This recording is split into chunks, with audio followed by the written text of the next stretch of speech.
السلام عليكم ورحمة الله وبركاته. إن الحمد لله نحمده ونستعينه ونستغفره ونعوذ بالله من شرور أنفسنا ومن سيئات أعمالنا.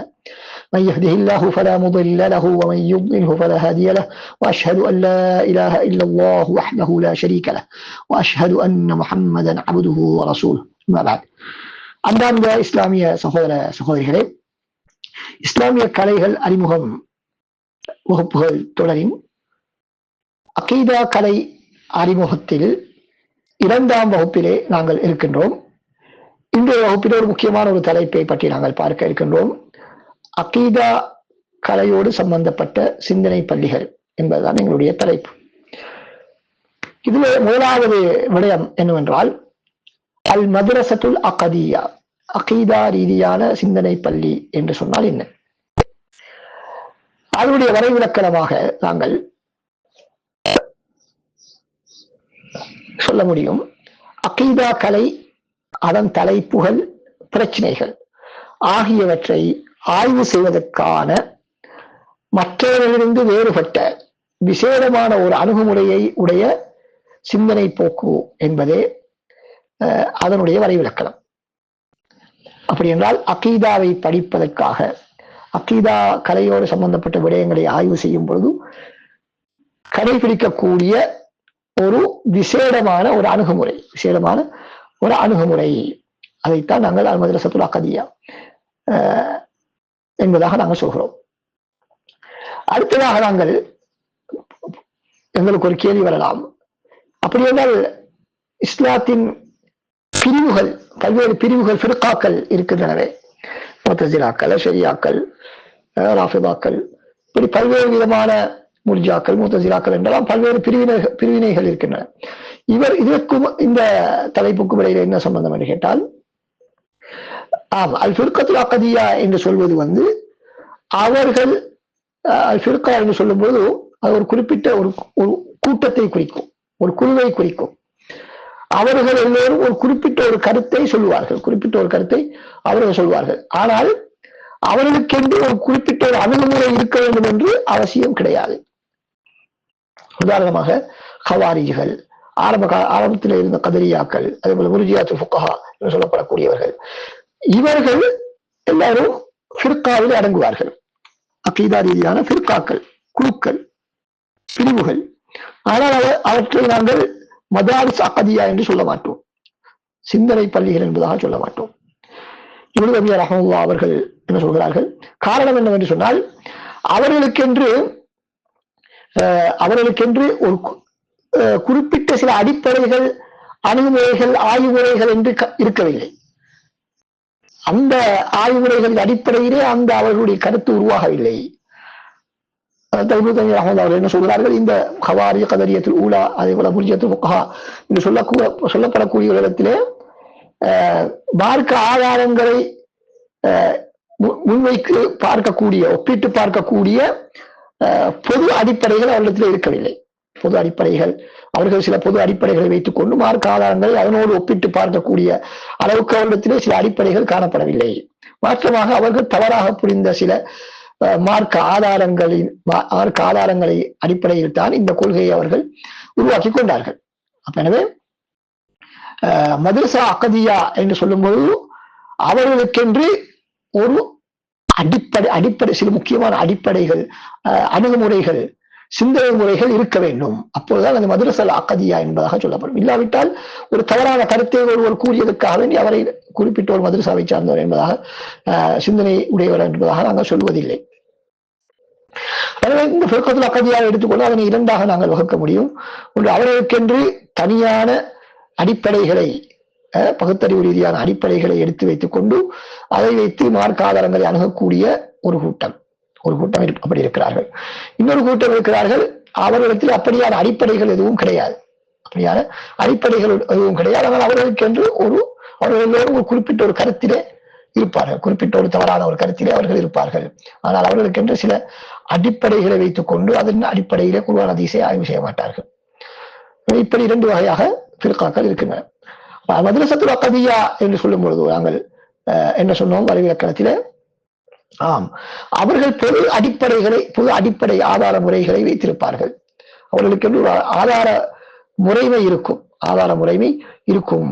அந்த ஆதார முறைமையின் அடிப்படையில் தான் அவர்கள் தமது அகீதா ரீதியான கருத்துக்களை கட்டியெழுப்புவார்கள், உருவாக்குவார்கள். அதை அடிப்படையாக வைத்துதான் அகீதா ரீதியான மசலாக்களையும் அவர்கள் அணுகுவார்கள் என்பதை நாங்கள் புரிந்து கொள்ள வேண்டும். எனவே ஃபிர்காவுக்கும் மதரசாவுக்கும் இடையில வித்தியாசம் என்ன? ஃபிர்கா என்றால் அவர்கள் ஒரு பொது கருத்தை சொல்லுவார்கள், ஆனால் அவர்களுக்கு பொது அடிப்படைகள் இருக்க மாட்டாது. ஆனால் மதரசா அகதியா என்று சொன்னால் அவர்களுக்கு என்று பொது அடிப்படைகள் இருக்கும் என்பதை சுருக்கமாக நாங்கள் புரிந்து கொள்ளலாம்.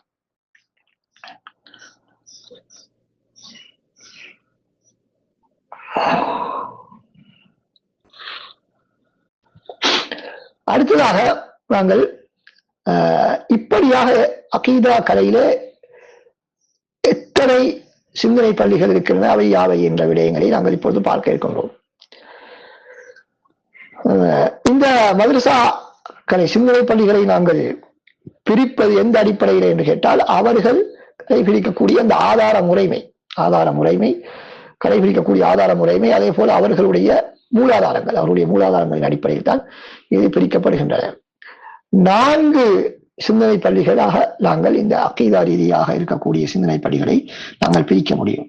முதலாவது அல் மதரசத்து சுன்னியா, அதாவது மதரசத்து அஹ்லி சுன்னா வல் ஜமாஅ சிந்தனை பள்ளி. இரண்டாவது அல் மதரசத்துல் கலாமியா, மூன்றாவது அல் மதரசத்துல் ஃபல்சஃபியா, நான்காவது அல் மதரசத்துல் கஷ்ஃபியா என்று 4 வகையாக நாங்கள் பிரிக்கலாம். அந்த ஒவ்வொரு வகையை பற்றி நாங்கள் பிரிவாக பின்னால் பார்ப்போம். அடுத்ததாக நாங்கள் பார்க்க இருக்கக்கூடிய விடயம் என்னவென்றால், இவ்வாறு சிந்தனை பள்ளிகளை நாங்கள் தெரிந்து வைத்திருப்பதிலே என்ன பயன், அதனுடைய முக்கியத்துவம் என்ன அப்படி என்று கேட்டால், அகீதா ரீதியான நிலைப்பாடுகள் கருத்துக்களில் தாக்கம் செலுத்தக்கூடிய அடிப்படைகளை நாங்கள் புரிந்து கொள்ள முடியும். ஒவ்வொரு சிந்தனை பள்ளிகளுடைய யதார்த்தத்தையும் நாங்கள் அறிந்து கொள்வதன் மூலமாக அகீதா ரீதியான நிலைப்பாடுகள் கருத்துக்களிலே தாக்கம் செலுத்தக்கூடிய அடிப்படைகள், எங்கிருந்து இந்த கருத்துக்கள் உருவாகின்றன, ஏன் உருவாகின்றன என்ற விடயங்களை நாங்கள் எங்களால் புரிந்து கொள்ள முடியும். இரண்டாவது, அகீதா ரீதியான கூற்றுக்களுக்கு இடையிலே காணப்படக்கூடிய நுணுக்கமான வேறுபாடுகளை கண்டுபிடிப்பதற்கு இது எங்களுக்கு உதவும். இதனை அறிந்து வைத்திருப்பது எங்களுக்கு உதவும். இதனை தெரிந்து வைத்திருந்தால் நாங்கள் பல்வேறு விதமான சிந்தனை பள்ளிகளுக்கு இடையிலே போட்டு குழப்பிக் கொள்ள மாட்டோம். இது இவருடைய கருத்து, அவருடைய கருத்து, சிலருடைய கருத்தை இவருடைய கருத்தாகவும், அவருடைய கருத்தை இவருடைய கருத்தாகவும் மாற்றி மாற்றி மாற்றி குழப்பிக் கொள்ளக்கூடிய அந்த நிலைமையிலிருந்து நாங்கள் வெளிவர முடியும். மூன்றாவது, அகீதா ரீதியான கருத்துக்களை தீர்மானிப்பதிலே ஏற்படக்கூடிய கோளாறுகளை கண்டுபிடிப்பதற்கு எங்களுக்கு இது உதவி செய்யும். குறிப்பிட்ட ஒரு அகீதா ரீதியான கருத்தை ஒருவர் சொல்கிறார் என்று சொன்னால், இவர் எதனால் இந்த கருத்தை சொல்கிறார், என்ன காரணம், எந்த ஆதார முறையை இவர் பயன்படுத்தி இருக்கிறார் என்ற விடயங்களை எங்களால் உடனடியாக புரிந்து கொள்ள முடியுமாக இருக்கும். அது மிக முக்கியமான ஒரு விடயம். இன்று நவீன பல நவீன கருத்துக்களை நாங்கள் அணுகக்கூடிய நேரத்தில் இது எங்களுக்கு மிகவும் உதவியாக இருக்கும். அதே போல இப்படியான சிந்தனை பள்ளிகளை நாங்கள் அறிந்து வைத்திருப்பதன் மூலமாக சத்திய கொள்கைக்கு எங்களுக்கு என்ன செய்ய முடியும், சிறந்த முறையிலே பணி செய்ய முடியும். அதற்கான ஆதாரங்களை நாங்கள் அழகான முறையிலே முன்வைக்கலாம். என்னென்ன விடயங்களிலே இருந்து, வடிகட்ட பிரிவுகளில் இருந்து, வடிகட்ட சிந்தனை பள்ளிகளிலிருந்து எங்களுடைய அஹ்லு சுன்னா கொள்கை எந்த அளவுக்கு எப்படி வேறுபட்டிருக்கிறது, எப்படியான சிறப்பம்சங்களை கொண்டிருக்கிறது என்ற பல்வேறு விடயங்களை எங்களால் ஏற்றுக்கொள்ள முடியும். எங்களுக்கு அஹ்லு சுன்னா வல் ஜமாஅ கொள்கைக்கு உதவி செய்ய முடியும். எங்களால் உதவி செய்து அதனை பாதுகாப்பதற்கான முயற்சிகளில் ஈடுபட முடியும். இப்போது நாங்கள் முதலாவது மதரசா அல் மதரசத்து ஊலா முதலாவது சிந்தனை பள்ளியை நாங்கள் பார்ப்போம். அதுதான் அல் மதரசத்து சுன்னியா அஹ்லு சுன்னா வல் ஜமா. அஹ்லு சுன்னா வல் ஜமா என்று அழைக்கப்படக்கூடிய அந்த சிந்தனை பள்ளியினர். இந்த இடத்திலே அஹ்லு சுன்னா வல் ஜமா என்று சொல்லும் பொழுது அவனுடைய கருத்து என்ன? அஸ்ஸுன்னா என்ற இந்த வார்த்தைக்கு இங்கு என்ன கருத்து அப்படி என்று பார்த்தால், நபி ஸல்லல்லாஹு அலைஹி வஸல்லம் அவர்களும் சஹாபாக்களும் என்ன கொள்கையில இருந்தார்களோ அந்த கொள்கைக்கு உடன்படுவது, அதைத்தான் சுன்னா என்று நாங்கள் அக்கீதாவிலே நாங்கள் சொல்லுவோம். சுன்னா என்பதற்கு ஹதீஸ் கலையிலே வரைவிலக்கணம், ஒரு வரைவிலக்கணம். இங்கு அக்கீதாவிலே என்ன வரைவிலக்கணம் என்று கேட்டால், நபி ஸல்லல்லாஹு அலைஹி வஸல்லம் சஹாபாக்களும் ஏற்றுக்கொண்டிருந்த அந்த கொள்கை, இஸ்லாமிய அடிப்படை நம்பிக்கை, இதனோடு உடன்படுவதைத்தான் சுன்னா என்பதாக நாங்கள் இந்த இடத்திலே சொல்கின்றோம். அந்த அடிப்படையில் அஹ்லு சுன்னா வல் ஜமா என்பதற்கான வரைவிலக்கணம் என்ன என்று பார்த்தால், அவர்கள் தான் அல் குர்ஆனையும் ரசூல் ஸல்லல்லாஹு அலைஹி வஸல்லம் சுன்னாவையும் ரசூல் ஸல்லல்லாஹு அலைஹி வஸல்லம் அவருடைய சுன்னாவையும் பின்பற்றக்கூடிய கடைபிடித்தவர்கள். அவர்கள் முஹாஜிரின்கள், அன்சாரிகள், அவர்களை பின்பற்றி வந்தவர்கள். அதே போல ஆரம்ப காலத்தில் இருந்த அந்த நல்ல மக்கள் எல்லோரும் ஏற்றுக்கொண்டிருந்த கருத்தை பின்பற்றக்கூடியவர்கள். இவர்கள் தான் அஹ்லு சுன்னா வல் ஜமா. இவர்கள் தான் அஹ்லு சுன்னா வல் ஜமா. எனவே குர்ஆன் சுன்னாவை பின்பற்றக்கூடிய முஹாஜிரின்கள், அன்சாரிகள், அதே போல அவர்களை பின்பற்றி வந்தவர்கள் தாபிஈன்கள், தபஅத் தாபிஈன்கள், அதே போல அவர்கள் எல்லோரும் ஏற்றுக்கொண்டிருந்ததை அப்படியே ஏற்றுக்கொள்ளக்கூடியவர்கள். இவர்கள் தான் அஹ்லு சுன்னா வல் ஜமா என்பதாக அடையாளப்படுத்தப்படுகின்றனர். அந்த அடிப்படையில் இந்த வரைவிலக்கணத்தின் அடிப்படையிலே அஹ்லு சுன்னா வல் ஜமாஅக்களுக்கு சொல்லப்பட்ட இந்த வரைவிலக்கணத்தின் அடிப்படையில் அது மദ്രസத்து சுன்னியா ஃபி இல்மில் அகீதா என்பதற்கான வரைவிலக்கணம் என்ன என்று நாங்கள் பார்த்தால், هي اتجاه علمي ذو اصول محدده, குறிப்பிட்ட சில அடிப்படைகளை கொண்ட ஒரு அறிவுபூர்வமான ஒரு சிந்தனை போக்கு. இது என்ன செய்யும் என்று கேட்டால், يعتمد في دراسة علم العقيدة, அகீதா கலையை ஆய்வு செய்வதிலே, கற்பதிலே அவர்கள் எதனை அடிப்படையாக கொள்வார்கள்? يعتمد على ما كان عليه النبي صلى الله عليه وسلم واصحابه من حيث الاساس. பிரதானமாக நபி ஸல்லல்லாஹு அலைஹி வஸல்லம் அவர்களும் சஹாபாக்களும் எந்த கொள்கையில் இருந்தார்களோ அதனை பிரதானமாக கவனத்தில் கொண்டுதான் அவர்கள் அகீதாவை ஆய்வு செய்வார்கள்.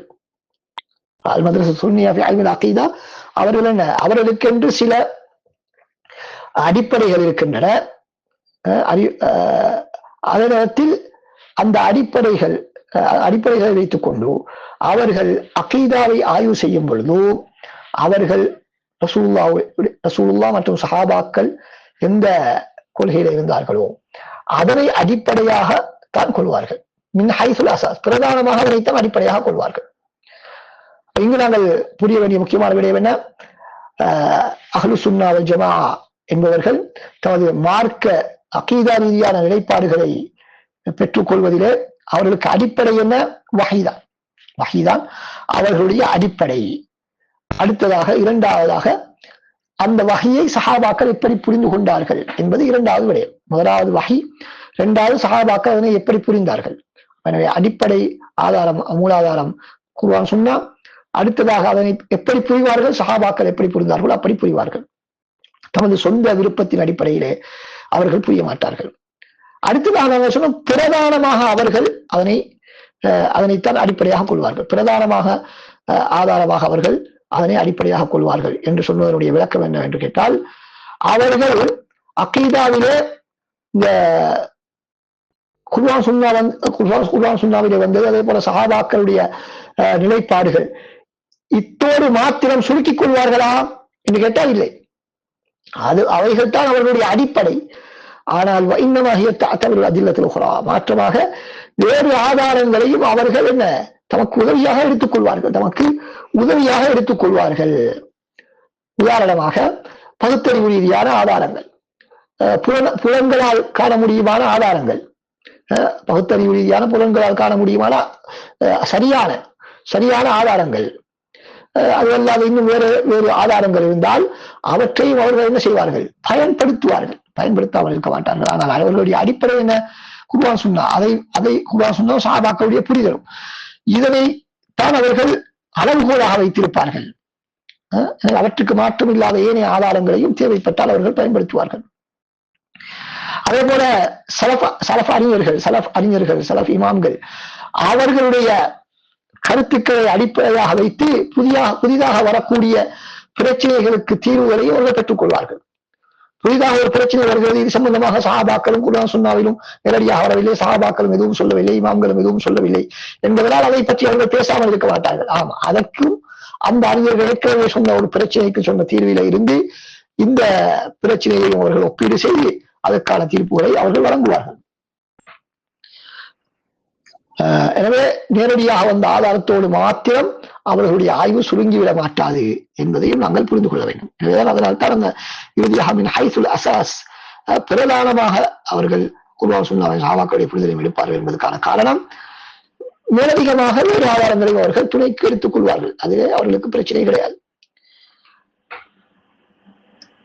இதிலிருந்து நாங்கள் புரிந்து கொள்ள வேண்டிய விடயம் என்னவென்றால், அஹ்லுஸ் சுன்னா வல் ஜமாஅ அல்லது சலஃபிகள் என்று சொல்லக்கூடியவர்கள் அவர்கள் பகுத்தறிவை உபயோகிப்பதில்லை, நவீன கண்டுபிடிப்புகளை கவனத்தில் கொள்வதில்லை, நவீன ஆய்வுகளை, விஞ்ஞானத்தை அவர்கள் கவனத்தில் கொள்வதில்லை என்ற வாதம் பிழையானது என்பதை நாங்கள் இதிலிருந்து புரிந்து கொள்கின்றோம். அவர்கள் அவற்றிலே பொருத்தமான ஆதாரங்களை தேவை ஏற்படும் பொழுது அவர்கள் பயன்படுத்துவார்கள் என்பதை இதன் மூலமாக நாங்கள் புரிந்து கொள்கிறோம். அடுத்ததாக அந்த சகோதரர்களே, இந்த அல் மத்ரஸத்து சுன்னியா என்பதற்கு சூட்டப்பட்டிருக்கக்கூடிய பெயர்கள் என்னென்ன பெயர்கள் அழைக்கப்படுகிறது? முதலாவது மத்ரஸத்து அஹ்லி சுன்னா வல் ஜமாஅ. சில பேர் அஹ்லு சுன்னா வல் ஜமாஅ என்று சொல்லப்படும், சில பேர் அஹ்லுல் ஜமாஅ என்று சொல்லப்படும்.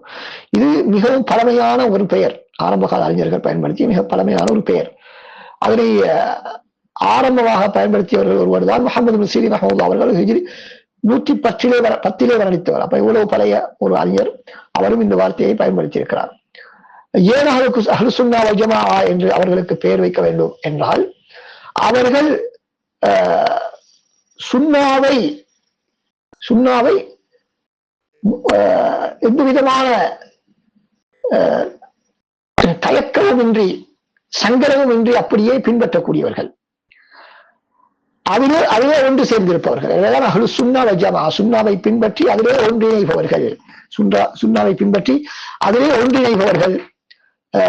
சஹாபாக்களும் ரசூலுல்லாஹி ஸல்லல்லாஹு அலைஹி வஸல்லம் என்ன கொள்கையில் இருந்தார்களோ அதிலே ஒன்றிணைப்பவர்கள் அவர்கள் என்பதனால் தான் அதற்கு அஹ்லு சுன்னா வல் ஜமாஅ என்று பெயர் வைக்கப்பட்டிருக்கிறது. சுன்னாவை பின்பற்றி அதிலே ஒன்றாக இருப்பவர்கள். அஹ்லு சுன்னா என்பது 2 முறையிலே பிரயோகிக்கப்படுகின்றது. 2 பிரயோகங்கள் அதற்கு இருக்கின்றன. ஒன்று,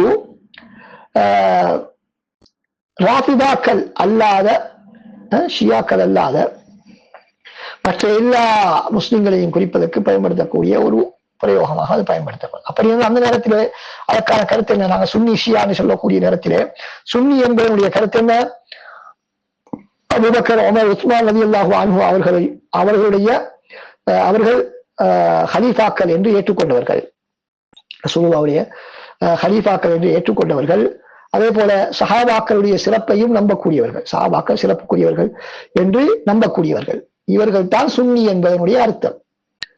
யாரெல்லாம் இந்த 3 ஹலீஃபாக்களுடைய ஹிலாஃபத்தையும் ஏற்றுக்கொண்டு சஹாபாக்கள் சிறப்புக்குரியவர்கள் என்று நம்புவார்களோ அவர்கள் எல்லோரும் சுன்னிகள். அதுக்கு மாற்றமான கருத்திலே உள்ளவர்கள், சஹாபாக்களை திட்டக்கூடியவர்கள் அல்லது அபூபக்கர், உமர், உஸ்மான் ரலியல்லாஹு ஆட்சியை ஏற்றுக்கொள்ளாதவர்கள், இவர்கள் எல்லோரும் ஷியாக்கள். இந்த அடிப்படையில் பார்க்கும்போது மദ്രസத்துல் கலாமியா என்று நாங்கள் ஒரு பிரிவினரை சொன்னோம், ஒரு சிந்தனை பள்ளியினரை சொன்னோம். அவர்களும் இந்த அஹ்லு சுன்னா என்ற பெயரில் வந்து விடுவார்கள். ஆனால் 2வது ஒரு பிரயோகம் இருக்கிறது. அது என்ன? யார் ரசூலுல்லாஹி ஸல்லல்லாஹு அலைஹி வஸல்லம் சஹாபாக்களையும் அப்படியே முழுமையாக அகீதாவுடைய அடிப்படைகளை பின்பற்றினார்களோ அவர்களுக்கு சொல்லப்படக்கூடிய பெயர். இது மதரசத்து அஹ்லுஸ் சுன்னா வல் ஜமாஅ, மதரசத்து சுன்னியா அவர்களுக்கு மாத்திரம் உரிய ஒரு பெயர். இதற்கு மாற்றவாளர்கள் யாரும் முத்தசிலாக்கள், ஹவாரிஜிகள், ஷாயிராக்கள், மாத்துரிதியாக்கள், சூஃபியாக்கள், இன்னும் பல பிரிவினர்கள் அதிலே உள்ளடங்குவார்கள். அடுத்ததாக இரண்டாவது பெயர் என்ன? அவர்களுக்கு பயன்படுத்தப்படக்கூடிய அஹ்லுஸ் சுன்னா வல் ஜமாஅ அவர்களுக்கு பயன்படுத்தக்கூடிய இரண்டாவது பெயர் அஹ்லுல் ஹதீஸ். இதனை பயன்படுத்திய அறிஞர்கள் ஒருவர் தான் இமாம் ஷாஃபிஈ ரஹ்மத்துல்லாஹி அவர்கள். ஹிஜ்ரி 104 அளித்தவர்கள். அவர்கள் சொல்கிறார்கள், القول في السنة التي أنا عليها ورأيت أصحابنا عليها أهل الحديث الذين رأيتهم. அவர்கள் அகீதாவை பற்றி சொல்லும் பொழுது இந்த அகீதாவிலே தான் அஹ்லுல் ஹதீஸை நான் கண்டுகொண்டேன் என்பதாக அவர்கள் சொல்கிறார்கள். அதே போல அஹ்லுல் ஹதீஸ் என்ற பிரயோகமும் இரண்டு கருத்திலே ஆரம்ப கால அறிஞர்களிடத்திலே பயன்படுத்தப்படும். ஒன்று யாரு? அஹ்லுல் ஹதீஸ் என்று சொன்னால் ஹதீஸ் கலை அறிஞர்கள். இன்னும் ஒன்றுதான் இங்கு இமாம் ஷாஃபிஈ ரஹ்மத்துல்லாஹி அவர்கள் பயன்படுத்தி இருப்பது போல அகீதாவின் அடிப்படை அம்சங்கள் முழுக்க சுன்னாவை பின்பற்றக்கூடியவர்கள், முழுக்க சுன்னாவை ஏற்றுக்கொண்டு நடைமுறைப்படுத்தக்கூடியவர்களுக்கு அந்த அஹ்லுல் ஹதீஸ் என்ற வார்த்தை பிரயோகிக்கப்படும். எனவே அஹ்லுல் ஹதீஸ் என்ற வார்த்தை பயன்படுத்தப்படக்கூடிய அந்த இடத்தை பொறுத்தவருடைய கருத்து மாறும். எல்லா இடங்களிலும் ஹதீஸ் கலை அறிஞர்கள் என்று நாங்கள் சொல்லிவிட்டு சொல்லக்கூடாது. சில நேரங்களிலே அகீதாவிலே சரியான கொள்கையில் உள்ளவர்களுக்கும் அந்த அஹ்லுல் ஹதீஸ் என்ற வார்த்தை பயன்படுத்தப்படும். எனவே அந்த வசன நடை, அந்த இடம்பெறக்கூடிய இடம், அந்த வார்த்தை அதை பொறுத்து கருத்து வித்தியாசப்படும். அஹ்லுஸ் சுன்னா என்பவர்களுக்கு ஏன் அஹ்லுல் ஹதீஸ் என்ற பெயர் வைக்கப்படுகிறது என்று கேட்டால், இல்முல் அகீதாவை ஆரம்பத்திலே அஹ்லுஸ் சுன்னா வல் ஜமாஅ கொள்கையின் அடிப்படையிலே நிறுவிய இமாம்கள் எல்லோருமே அந்த காலத்திலே ஹதீஸ் கலை அறிஞர்களாகத்தான் இருந்தார்கள். ஹதீஸ் கலை அறிஞர்கள் தான் உண்மையான சரியான அகீதாவை மக்களுக்கு எடுத்துச் சொன்னவர்கள். எனவே அஹ்லுல் ஹதீஸ் என்ற பெயர் அதற்கு அவ்வாறுதான் வந்தது. அஹ்லுல் ஹஸர், அடுத்த மூன்றாவது பேர் அஹ்லுல் அஸர். அதுவும் ஆரம்ப காலத்திலே சிறிதளவில் பயன்படுத்தப்பட்ட ஒரு பெயர், சிறிய அளவில் பயன்படுத்தப்பட்ட ஒரு பெயர், குறைவாக பயன்படுத்தப்பட்ட ஒரு பெயர். நான்காவது அத்தாயிஃபத்துல் மன்சூரா. இந்த பெயர் அப்துல்லா இப்னு முபாரக் ரஹ்மத்துல்லாஹி அவர்கள் பயன்படுத்தியதாக சொல்லப்படுகிறது.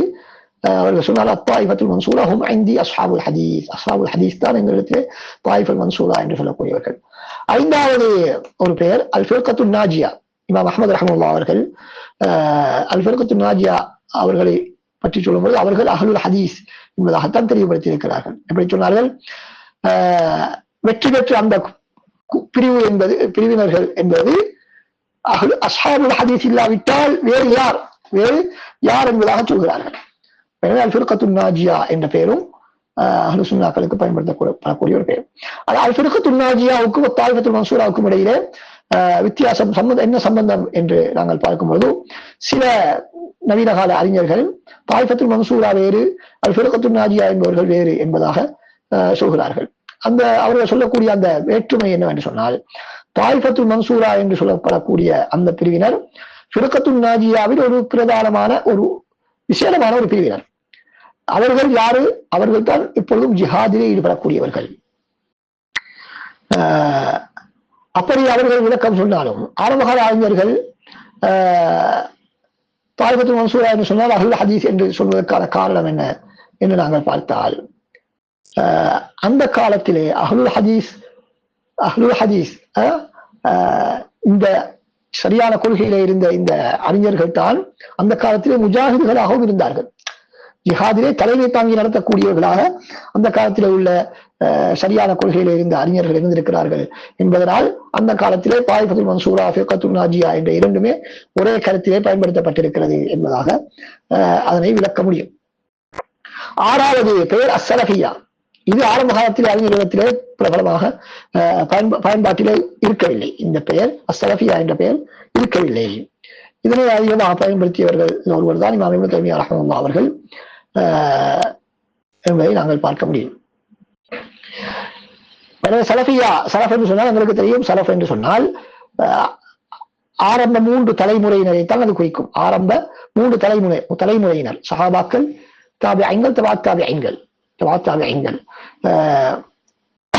கால கால கால அடிப்படையிலே பார்த்தால் ஆரம்பமாக வந்தவர்கள் என்று பார்க்கும் பொழுது ரசூலுல்லாஹி அந்த ஹைருல் குரூன் சிறந்த தலைமுறையினர் என்ற அந்த ஹதீஸின் அடிப்படையில அந்த 3 தலைமுறையினர் தான் அந்த சலஃபின் மூலமாக நாடப்படக்கூடிய கால அடிப்படையில் நாடப்படக்கூடியவர்கள். ஆனால் தற்காலத்திலும் சலஃபியா என்று சொல்லப்படுகிறது என்ற ஒரு கேள்வி சிலருக்கு வரலாம். அதற்கு காரணம் என்ன?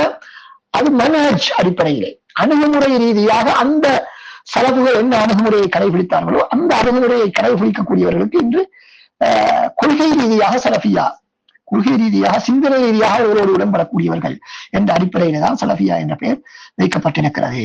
நாங்கள் உண்மையிலே கால ரீதியாக ஹலஃபாக இருந்தாலும் பின்னால் வந்தவர்களாக இருந்தாலும் கொள்கை ரீதியாக நாங்கள் அவர்களோடு உடன்படுகிறோம், சிந்தனை ரீதியாக அவர்களோடு உடன்படுகிறோம் என்பதனால் சலஃபியா என்ற பெயர் இன்றும் உள்ள மக்களுக்கு கூறப்படுகிறது.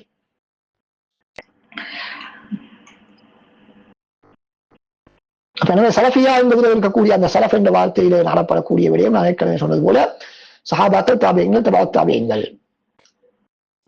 அடுத்ததாக நாங்கள் பார்க்கக்கூடிய விடயம் என்னவென்று சொன்னால் இந்த அஹ்லுஸ் சுன்னah வல் ஜமாஅ இவர்களுக்கு அவர்களை எதிர்க்கக்கூடியவர்கள், அவர்களை எதிர்க்கக்கூடியவர்கள், அவர்கள் மாற்றுக்கருத்திலே உள்ளவர்கள் சில பெயர்களை சூட்டியிருக்கிறார்கள். அவர்கள் மீது வெறுப்பை ஏற்படுத்த வேண்டும் என்பதற்காக மாற்றுக்கருத்தில சில பெயர்களை சூட்டியிருக்கிறார்கள். இவற்றையெல்லாம் நாங்கள் படிப்பதற்கான காரணம் என்ன? நாங்கள் அகீதாவுடைய நூல்களை படிக்கக்கூடிய நேரத்தில் இந்த பிரயோகங்கள் வரும். இப்படி வரும்போது நாங்கள் அதனை சரியாக புரிந்து கொள்ள வேண்டும் என்பதுதான் என்னுடைய நோக்கம். அதற்காகத்தான் இந்த அறிமுகத்தை நாங்கள் தருகிறோம்.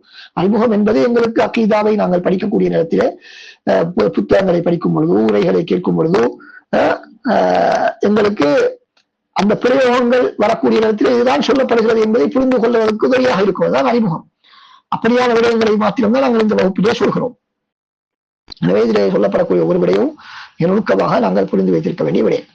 அப்ப மாற்றுக்கருத்தாளர்கள் அவர்களுக்கு சூட்டிய பெயர்களில் முதலாவது பேர் அல் முஷப்பிஹா. முஷப்பிஹா என்று சொன்னால் அல்லாவை படைப்பினங்களோடு ஒப்பிடக்கூடியவர்கள் என்ற அர்த்தம். இந்த பெயரை அஹ்லுஸ் சுன்னாக்கு சூட்டியவர்கள் யார்? அல் முஅ்தஸிலாக்கள். முஅ்தஸிலாக்களை பொறுத்தவரை இதன் மூலமாக அவர்கள் அஹ்லுஸ் சுன்னah வல் ஜமாஅ அறிஞர்களை மாத்திரமல்ல, அஷாயிராக்கள், மாத்துரிதியாக்கள் யாரெல்லாம் அல்லாவுக்கு பண்புகள் இருக்கின்றன, அல்லாவுக்கு சிஃபாத்துகள் இருக்கின்றன என்று சொல்கிறார்களோ அவர்கள் எல்லோரையும் அந்த முஅ்தஸிலாக்கள் முஷப்பிஹா என்பதாகத்தான் அழைப்பார்கள். இதுல ஆச்சரியம் என்னன்னா அஷாயிராக்கள், மாத்துரிதியாக்கள் அஹ்லுஸ் சுன்னாக்களை, சலஃபிகளை முஷப்பிஹா என்பதாக சொல்வார்கள். ஆனால் முஅ்தஸிலாக்கள் அவர்களுக்கும் முஷப்பிஹா என்றுதான் சொல்வார்கள். அவர்களுக்கும் அஷாயிராக்கள், மாத்துரிதியாக்களுக்கும் முஷப்பிஹா என்றுதான் சொல்கிறார்கள் என்பது ஒரு முக்கியமான கவனிக்க வேண்டிய விஷயம். அடுத்து இரண்டாவது பெயர் என்னவென்றால் அல் ஜபரியா. ஜபரியா. இந்த ஜபரியா என்ற பிரயோகமும் முஅ்தஸிலாக்கள் அஹ்லுஸ் சுன்னாக்களுக்கு சூட்டிய ஒரு பெயர். அஹ்லுஸ் சுன்னாக்கள் சொன்னால் அஹ்லுஸ் சுன்னாக்கள் என்று அவர்கள் கருதக்கூடிய அஷாயிராக்களையும் அது உள்ளடக்கும், அஷாரியாக்களையும் அது உள்ளடக்கும். ஏன் அஹ்லுஸ் சுன்னாக்களுக்கு முஅ்தஸிலாக்கள் இந்த பெயரை சூட்டினார்கள் ஜபரியா? ஜபரியா என்றால் வற்புறுத்தல் என்ற அடிப்படையில் வரக்கூடியது. அதாவது மனிதன் நிர்பந்திக்கப்பட்டவன், அவனுக்கு சுய தேர்வு என்பது கிடையாது, அவனாக சுய தேர்வு செய்து எதுவும் செய்வது கிடையாது, எல்லாமே நிர்பந்திக்கப்பட்டுதான் இந்த மனிதன் செய்கிறான், மனிதனுக்கு சுய தேர்வு கிடையாது என்று சொல்லக்கூடியவர்கள் தான் அந்த ஜபரியாக்கள். ஏன் அஹ்லுஸ் சுன்னாக்கள் அப்படி ஜபரியா என்ற கொள்கையில் இல்லாவிட்டாலும் அந்த பெயரை அவர்கள் சூட்டினார்கள் என்று சொன்னால் படைப்பினங்களின் செயற்பாடுகளையும் அல்லாஹ்தான் படைக்கிறார் என்று யாரெல்லாம் சொல்கிறார்களோ அவர்களுக்கெல்லாம் இந்த முஅ்தஸிலாக்கள் என்ன சொல்லிவிட்டார்கள்? ஜபரியாக்கள் என்று சொல்லிவிட்டார்கள். அஹ்லுஸ் சுன்னாவை பொறுத்தவரை அவர்கள் அல்லாஹ்வுடைய மனிதனுடைய செயற்பாடுகளையும் அல்லாஹ் தஆலா படைத்தார் என்று நம்பக்கூடியவர்கள். அஹ்லுஸ் சுன்னாக்கள், அஷாயிராக்கள், மாத்துரிதியாக்கள் எல்லோருமே மனிதனுடைய செயற்பாடுகளாக இருந்தாலும் அது மனிதன் சுய தேவையின் அடிப்படையில் செய்தாலும் அதனையும் அல்லாஹ்தான் படைக்கிறார், அல்லாஹ்வுடைய படைப்பிலே உள்ளதுதான் என்பதை அஹ்லுஸ் சுன்னாக்கள் சொல்கிறார்கள். எனவே அதனை வைத்து முஅ்தஸிலாக்கள் அஹ்லுஸ் சுன்னாக்களுக்கு ஜபரியா என்ற பெயரை சூட்டியிருக்கிறார்கள். தவறுதலாக அவர்கள் அவர்களுடைய அறிவீனத்தின் காரணமாக சூட்டியிருக்கிறார்கள். மூன்றாவது ஹஷவியா. அப்படி என்றால் முஅ்தஸிலாக்கள், இதுவும் முஅ்தஸிலாக்கள் அஹ்லுஸ் சுன்னாக்களுக்கு சூட்டிய பெயர். யாரெல்லாம் அல்லாஹ்வுக்கு சிஃபத்துகள் இருக்கின்றது என்று சொல்கிறார்களோ, கதரை ஏற்றுக்கொள்கிறார்களோ அவர்கள் எல்லோருக்கும் அவர்கள் ஹஷ்வியா என்ற பெயரை சூட்டியிருக்கிறார்கள்.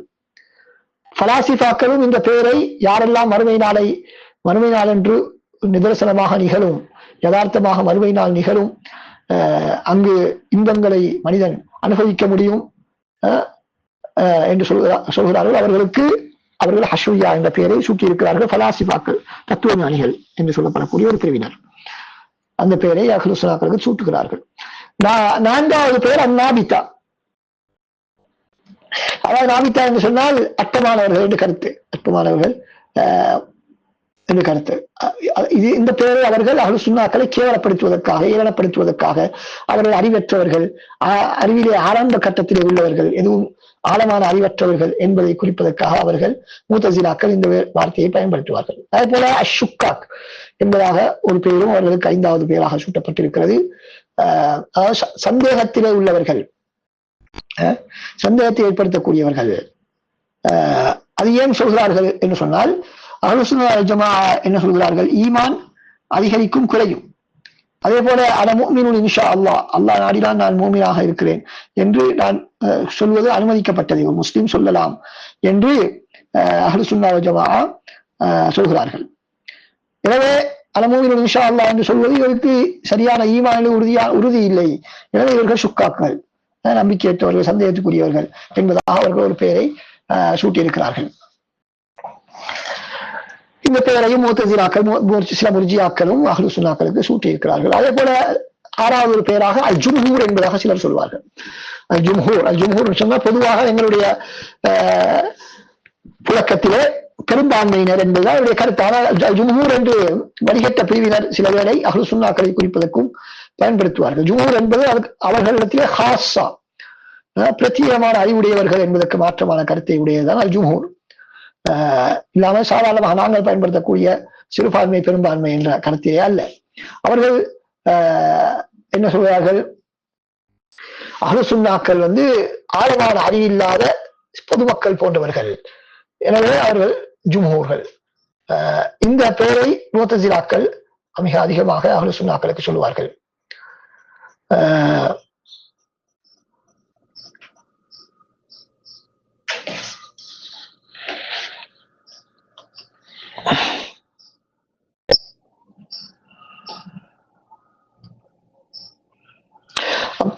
முத்தசிலாக்கள் சொல்வது போல இந்த பெயரை கூடுதலாக மிக அதிகமாக பயன்படுத்தக்கூடியவர்கள் அல் ஃபல்சஃபியா, அல் மத்ரஸத்துல் ஃபல்சஃபியா, தத்துவ சிந்தனை பள்ளியினர் தான் இதனை அதிகமாக பயன்படுத்துவார்கள். அவர்கள் அஹ்லுஸ் சுன்னாக்கள் சலஃபிகளை மாத்திரம் அதன் மூலமாக நாடுவது கிடையாது. மாற்றமாக முத்தசிலாக்கள், அதே போல சூஃபியாக்கள், இவர்கள் எல்லோரையும் தான் அவர்கள் இதன் மூலமாக நாடுகிறார்கள். அவர்கள் அப்படின்னா அந்த தத்துவ ஞானிகள் நினைக்கிறார்கள் அவர்கள் தான் ஹாஸா, ஸ்பெஷலான ஆக்கள், ஆழமான அறிவுடையவர்கள், மற்றவர்கள் எல்லாம் ஆழமான அறிவற்றவர்கள் என்பதாக அவர்கள் நினைத்துக் கொண்டு இந்த பெயரை சூட்டுகிறார்கள். அடுத்ததாக நாங்கள் பார்க்கக்கூடிய விடயம் என்னவென்றால், நஷ்அத்துல் மத்ரஸத்தி சுன்னியா. இந்த அஹ்லுஸ் சுன்னா சிந்தனை பள்ளி தோன்றிய வரலாறு. இங்கு தோற்றம் என்பதன் மூலமாக நாடப்படக்கூடிய விடயம் என்று சொன்னால், சிந்தனை பள்ளியாக அடிப்படைகளை எல்லாம் தொகுக்கப்பட்டு வேறு தவறான கொள்கையில இருந்து பிரிந்து விளங்குவதற்கு ஆரம்பித்த அந்த காலத்தை தான் இது குறிக்கின்றது. இல்லாட்டி இந்த கருத்துக்கள் எல்லாம் புதிதாக உருவாக்கப்பட்டதில்லை. அஹ்லுஸ் சுன்னா வல் ஜமாஅ கூறக்கூடிய அஹ்லுஸ் சுன்னா வல் ஜமாஅத்தினர் கூறக்கூடிய கருத்துக்கள் புதிதாக உருவாக்கப்பட்டதில்லை. கருத்துக்கள் எல்லாம் ஆரம்பத்தில் ரசூலுல்லாஹ் காலத்தில் இருந்து இருக்கக்கூடிய விடயங்கள் தான். ஆனால் இவற்றையெல்லாம் ஒழுங்குபடுத்தி ஒரு கோட்பாட்டு ரீதியாக வடிவமைத்தது அதுதான், அதைத்தான் இங்கு நாங்கள் பேச வருகின்றோம். இந்த ஆரம்பத்திலிருந்தே அது ஒரு தனியாக பிரித்து வேறாக தொகுக்கப்பட்ட ஒன்றாக இருக்கவில்லை. கால ஓட்டத்திலேதான் அது கொஞ்சம் கொஞ்சமாக வளர்ச்சி அடைந்து வந்திருக்கிறது. அந்த அடிப்படையிலே எங்களுக்கு சேர்ந்த ஆரம்ப தொகுப்பு, இது சம்பந்தமான தொகுப்பு என்னவென்று சொன்னால், அகீதாவிலே ஒரு தொகுப்பு உருவாக்கப்பட்டது. உமர் இப்னு அப்துல் அசீஸ் ரஹ்மத்துல்லாஹி அவர்கள் 2ஆம் நூற்றாண்டில் ஆரம்பத்திலே மரணித்தவர்கள், 5வது ஹலீஃபா என்று புகழப்படக்கூடியவர்கள். அவர்கள் கதர் சம்பந்தமாக ஒரு நூலை எழுதினார்கள்.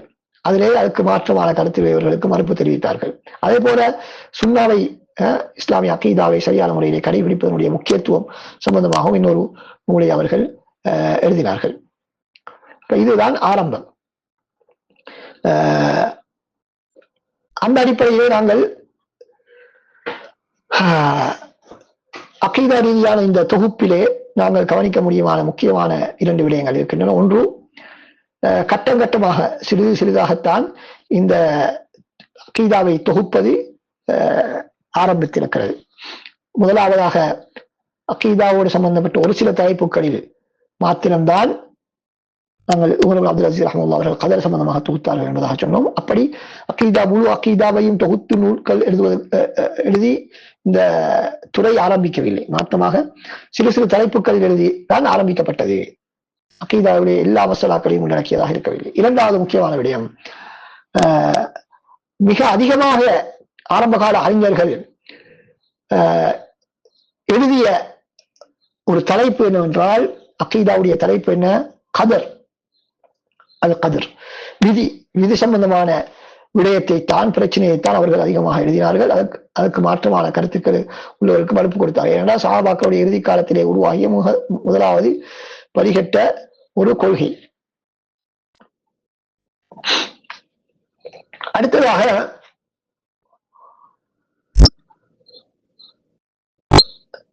ஒரு கலையை உருவாக்கியவர் என்பதற்கான அளவுகோலாக நாங்கள் அதிலே முதலாவது யார் எழுதினார் என்பதை வைத்து நாங்கள் பார்த்தால், அதை ஒரு அளவுகோலாக எடுத்துக்கொண்டால், கலையை உருவாக்கியதற்கான அளவுகோல் முதலாவது அதிலே யார் நூலை தொகுத்தாரோ அவர்தான் முதலாவது அந்த கலையை உருவாக்கியவர் என்று நாங்கள் கூறுவதாக இருந்தால், உமர் இப்னு அப்துல் அசீஸ் ரஹ்மத்துல்லாஹி அவர்கள் தான் இல்முல் அகீதா கலையை உருவாக்கியவர் என்பதாக நாங்கள் சொல்ல முடியும். அஹ்லுஸ் சுன்னah வல் ஜமாஅக்களை பொறுத்தவரை அவர்தான் வாபிஉ இல்முல் அகீதா என்பதாக நாங்கள் சொல்ல முடியும்.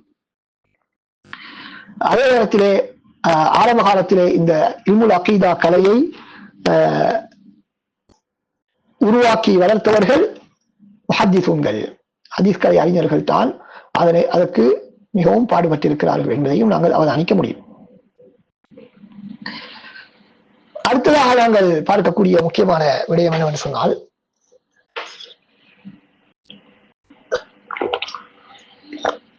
இஸ்லாமிய உலகிலே அஹ்லுஸ் சுன்னah வல் ஜமாஅத்தினர் தான் அடிப்படை. அஹ்லுஸ் சுன்னah வல் ஜமாஅ அவர்களுடைய கொள்கை தான் இஸ்லாமிய உலகத்திலே அடிப்படையான கொள்கை. ஏனென்றால் அந்த அஹ்லுஸ் சுன்னah வல் ஜமாஅத்தினுடைய அந்த சிந்தனை பள்ளி என்பது சஹாபாக்களுடைய அறிவினுடைய நீட்சி, சஹாபாக்களுடைய அறிவினுடைய அந்த தொடர்தான் அஹ்லுஸ் சுன்னah வல் ஜமாஅ என்பவர்கள். நாங்கள் இஸ்லாமிய உலகத்தினுடைய முக்கியமான நகரங்களை எடுத்து பார்த்தால் இந்த வாதத்தினுடைய உண்மைத்தன்மையை எங்களால் புரிந்து கொள்ள முடியும். அங்கே காணப்பட்ட பின்பற்றப்பட்ட அறிஞர்களை நாங்கள் எடுத்துக்கொண்டால் அவர்கள் அதை பார்க்கும் பொழுதும் நாங்கள் அதனை தெரிந்து கொள்ள முடியும். அதுதான் அஹ்லுஸ் சுன்னah வல் ஜமாஅ கொள்கைதான் அடிப்படையான கொள்கை என்பதை நாங்கள் புரிந்து கொள்ளலாம். உதாரணமாக மதீனாவை நாங்கள் எடுத்துக்கொண்டால் அங்கு விதத்துகள் உருவாகவே இல்லை. ஆரம்ப காலத்திலே விதத்துகள் சஹாபாக்களுடைய தாபியங்களுடைய காலம், தாபியங்களுடைய காலம், இமாம் மாலிக் ரஹ்மத்துல்லாஹ் அவர்கள் வரும் வரைக்கும் எந்த விதமான ஆரம்ப காலத்தில் அந்த 3 தலைமுறையிடத்திலும் எந்த விதமான விதத்துகளும் அங்கு மதீனாவிலே உருவாகவில்லை. மக்காவை நாங்கள் பார்க்கிறோம், அங்கும் தாபியங்களுடைய காலத்திலே அறிவு மிக அதிகமாக பரவியது. அங்கு மிக பெரும் இஸ்லாமிய அறிஞர்கள் தோன்றினார்கள். முஜாஹித் இப்னு ஜபர், அத்தா இப்னு அபி ரபாஹ், சயீத் இப்னு ஜுபைர், இப்னு அபி முலைக்கா. அதற்கு பின்னால் அவர்களுக்கு பின்னால் வந்த தலைமுறையினர் அப்துல்லாஹ் இப்னு அபி நஜீஹ், அப்துல்லாஹ் இப்னு கஸீர் அல் முக்ரி, காரி அப்துல்லாஹ் இப்னு கஸீர் என்று சொல்லப்படக்கூடிய முக்கியமான கிராத்துறை அறிஞர். இப்படி பல அறிஞர்கள் அங்கு தோன்றினார்கள்.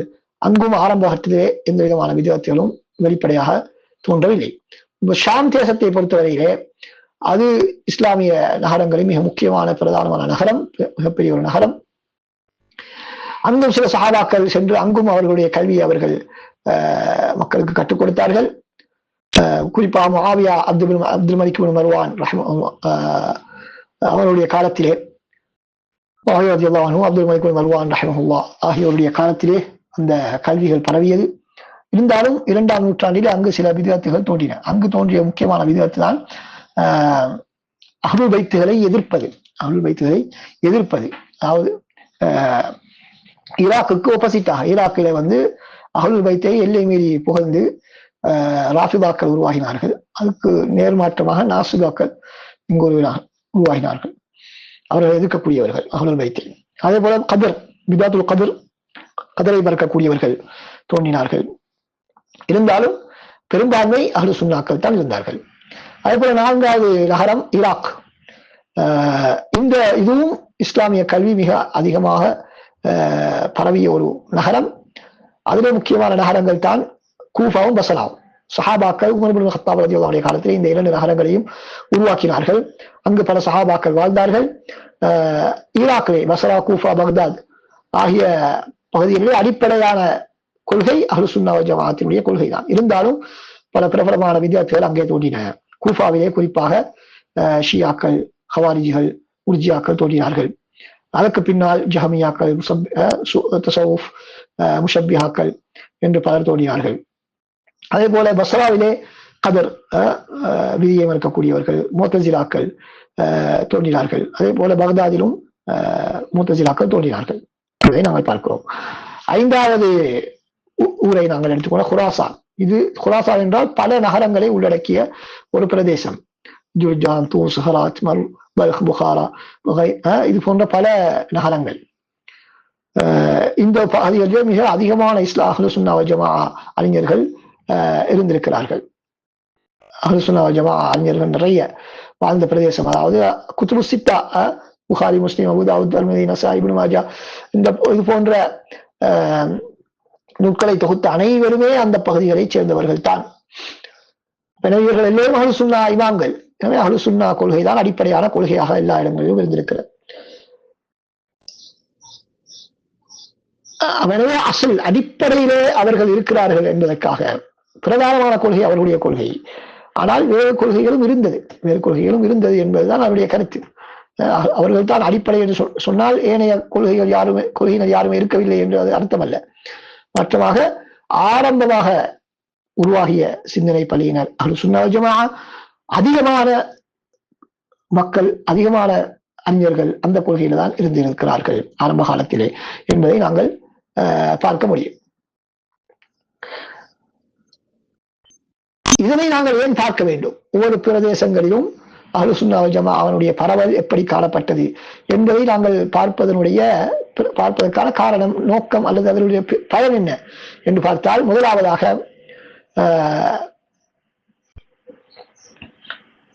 ஒவ்வொரு சிந்தனை பள்ளியும் வளர்ந்த அந்த வரலாற்றை நாங்கள் அறிவது மூலமாக அதனுடைய கருத்துக்களை, அதனுடைய வளர்ச்சி படிகளை எங்களுக்கு அறிந்து கொள்ள முடியும். அதே போல அதாவது குறிப்பாக அஹ்லு சுன்னா வல் ஜமாஅ சிந்தனை பள்ளியினுடைய வளர்ச்சி வரலாற்றை நாங்கள் அறிவதன் மூலமாக அவர்களுடைய அந்த பல்வேறு விதமான கருத்துக்களை, நிலைப்பாடுகளை, நாங்கள் முன்னேற்றங்களை எங்களால் சரியாக புரிந்து கொள்ள முடியும். சரியாக புரிந்து கொள்வதற்கு அது வழிவகுக்கும். இந்த அஹ்லு சுன்னாக்களுடைய ஒவ்வொரு ஊரிலும் அவர்கள் எப்படி காணப்பட்டார்கள் என்பதை அறிந்து கொள்வது. 2வது, ஒவ்வொரு ஊரிலும் ஒவ்வொரு நகரங்களிலும் இருந்த மக்களுடைய சிறப்பம்சங்களை புரிந்து கொள்வதற்கு அது எங்களுக்கு உதவி செய்யும். இப்னு தய்மிய்யா ரஹ்மத்துல்லாஹி அவர்கள் சொல்கிறார்கள், குராசானிலே இருந்த அஹ்லு சுன்னா அறிஞர்கள் தான் ஈராக்கிலே இருந்த அறிஞர்களை விட ஜஹமியாக்களுடைய கருத்துக்களை மிகவும் நன்கறிந்தவர்கள், நன்கு புரிந்தவர்கள் என்பதாக சொல்கிறார்கள். ஏன்? அதற்கு காரணம் என்னவென்றால், ஜஹமியாக்கள் குராசானிலே தான் தோன்றினார்கள். எனவே அங்குள்ள அறிஞர்கள் தான் அதை பற்றி மிகச் சிறப்பாக அறிந்தவர்கள் ஈராக் மக்களை விட.